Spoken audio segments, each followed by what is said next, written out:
PESA के अंतर्गत लंबित भर्ती को लेकर विधायक लमाटे का प्रदर्शन। आदिवासी समाज के 8 वर्गों में रिक्त पद तुरंत भरे जाए, विधायक की मांग। विधायक किरण लमाटे ने अपने साथी विधायकों के साथ आज पेसा के अंतर्गत लंबित भर्ती के मुद्दे को लेकर विधान भवन के बाहर प्रदर्शन करते हुए सरकार का ध्यान आकर्षित किया है। उन्होंने बताया कि पेसा कानून 1995 में लागू किया गया था और आदिवासी समाज को सरकारी सेवाओं में शामिल करने के लिए कई महत्वपूर्ण प्रावधान किए गए थे। इसके बावजूद अब तक तय स्वरूप में भर्ती नहीं की गई है और 8 वर्गों के पद अभी भी रिक्त है। इन रिक्तियों के कारण आदिवासी युवाओं को न्याय नहीं मिल पा रहा है, यह चिंता उन्होंने व्यक्त की। लमाटे ने सरकार से तुरंत निर्णय लेकर भर्ती प्रक्रिया शुरू करने की ठोस मांग प्रदर्शन के माध्यम से की है।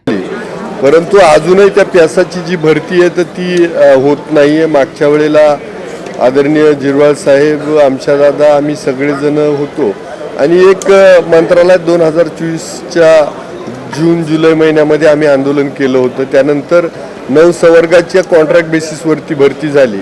परंतु आता कोर्टाने निर्णय दिलाय की 50-50 आणि 25 म्हणजे ज्या ठिकाणी 100% आदिवासी तिथं 50% भरा, पैसा भरती करा। जिथं 50% आहेत तिथं 50-25% आहेत तिथं 50% भरती करा आणि 25%पेक्षा कमी आहे तिथं 25% पैसा क्षेत्रामध्ये नोकर भरती करा। एकूण 9 संवर्गाची कॉन्ट्रॅक्ट बेसिसवरती भरती झाली, पण अजून 8 संवर्ग म्हणजे 17 संवर्गाची भरती पूर्णत्वाला जात नाही आहे। तर आमची या निमित्तानं मागणी आहे की सरकारनं जर कोर्टानं निर्णय दिलाय तर GAD विभाग कशाची वाट पाहतोय?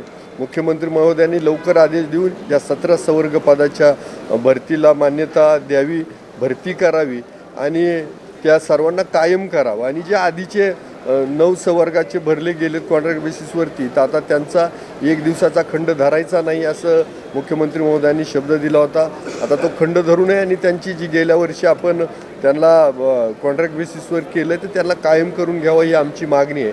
यासाठी अधिसंख्य पदाच्या भरतीसाठी आमच्या दादा पाडवी यांनी त्यांचा प्रश्नोत्तराच्या तासाला प्रश्न उपस्थित केला होता।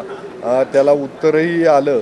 अधिसंख्य पदाची त्यांनी 12,500 भरती व्हायची तर ती पण भरती मार्गी लवकरात लवकर लागेल। आणि आता माझी लक्षवेधी कदाचित उद्याच्या या सत्रामध्ये असणार आहे आणि त्या लक्षवेधीच्या माध्यमातूनही आम्ही सरकारचं लक्ष वेधतोय। पण आता तुम्हाला माहीत असेल की अधिवेशनाचे दिवस कमी आहेत आणि किती लक्षवेधी लागतील किती लागणार नाही हे सांगता येत नाही आणि कदाचित उद्याच्या सत्रात लक्षवेधी येते का नाही, कारण शेवटी ज्या लक्षवेधी निघत आहेत तर त्या तुमच्या नंबर लागला तरचा प्रश्न आहे किंवा त्याची काढण्याची जी पद्धत आहे ते लॉटरी पद्धतीची प्रक्रिया आहे। त्यामुळे त्यात नंबर लागन ना लागन हे सांगता येत नाही आणि म्हणून आज आम्ही सरकारचं लक्ष वेधतोय की ह्या प्रश्नाला तुम्ही लवकरात लवकर वाचा आम्ही फोडतोय तर तुम्ही त्याच्याकडे न्याय द्यावा आणि लवकरात लवकर हा प्रश्न मार्गी लागावा। यासाठी आम्ही सगळे आमदार मुख्य सचिवांना भेटलोय, मुख्यमंत्री महोदयांना पण भेटलो। हे আপনার হনক কামত লগাওক, আজিয়ে কল করক 1-800-313-1212 লো।